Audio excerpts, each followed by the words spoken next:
तर हॅलो गाईस, मी श्रेयस सोळंकी. आज आम्ही हा व्हिडिओ कॉन्ट्रोवर्शियल होऊ शकते कारण की आज आम्ही नदी किनारी घरच्या ज्या मूर्त्या आहे महालक्ष्मीच्या त्या विसर्जन करायला आलेलो आहे आणि कॅमेरा सरळ पकडले.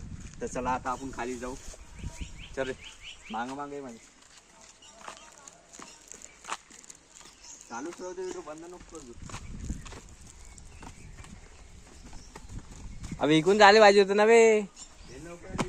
इकून चाल इकून. काय जाते इकडून चाललो आम्ही.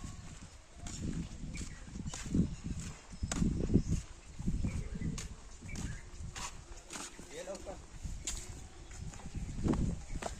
आता आम्ही मूर्त्या विसर्जन करणार आहे. हे घरचा अजून काहीतरी आहे. तर माझं म्हणणं आहे की तुम्ही नदीत असं काहीच नका टाकू, पण आपली जी रीत बनली आहे. अबे एवढा हलू नको, एवढं एकदम स्ट्रेट ठेव. अबे पाणी तर लय स्वच्छ आहे. इकडे रे चांगल्या वाहत्या टाकू ना. वाहत्या पाण्यात आहे ना इकडे. एवढं दूर. त्याच्यात दोन मूर्त्या आहेत, काही याच्यात काहीतरी कपडे गिपडे आहेत वाटते. अभि इकडे दाखव ना शिस्तीत का व्हिडिओ. अभि इथं कुठं आणलं चल त्या धारीतलं. मग तेच ना तिकडे पावा. अभि इथं पहिले माती होती का म्हणते इथं?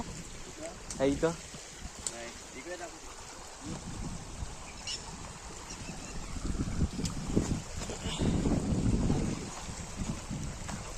बरोबर. हो गाईज, आता आम्ही या धारीत टाकणाऱ्या मूर्त्या तुम्हाला एकदा मूर्त्या दाखवून देतो. हे ठीक आहे.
तर गाईज फायनली आम्ही सगळं टाकून दिलेलं आहे नदीत, म्हणजे सगळं विसर्जन करून दिलेलं आहे.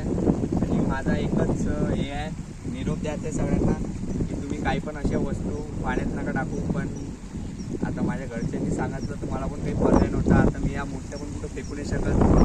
मी पण विचार केला आणि या मूर्त्या पाण्यात टाकून दिलेल्या. पण मी पन्न्या सगळ्या इथं काढून ठेवलेल्या आहे. पण माझं एवढंच म्हणणं आहे की आता आपल्या महाराष्ट्राची रीतच आहे, कुठल्या पण मूर्त्या बिर्त्या असल्या तर ते आपण नदीत शिरवा. काही पण देवाचं सामान असलं ते नदीत शिरवा. आणि हे नदीत शिरवानं नदीचं पण खूप नुकसान होते. तर माझं एवढंच म्हणणं आहे. मी हे फक्त व्हिडिओत नाही बोलत आहे. बघा मी प्लॅस्टिकच्या बंड्या पुढं काढून ठेवल्या आहे. आता काय, आता प्लॅस्टर ऑफ पॅरिसच्या बनल्या मूर्त्या ते पण. आता मी अजून जास्त बोललो तर व्हिडिओ कॉन्ट्रोवर्शियल होऊन जाईल. तर आजचा ब्लॉग आपण इथं संपू. आणि तुम्ही इथला व्ह्यू बघू शकता की करताना काय तो दाखवली व्ह्यू. आणि इथून व्ह्यू पण चालू दिसतो. उभा काळामध्ये व्हिडिओ.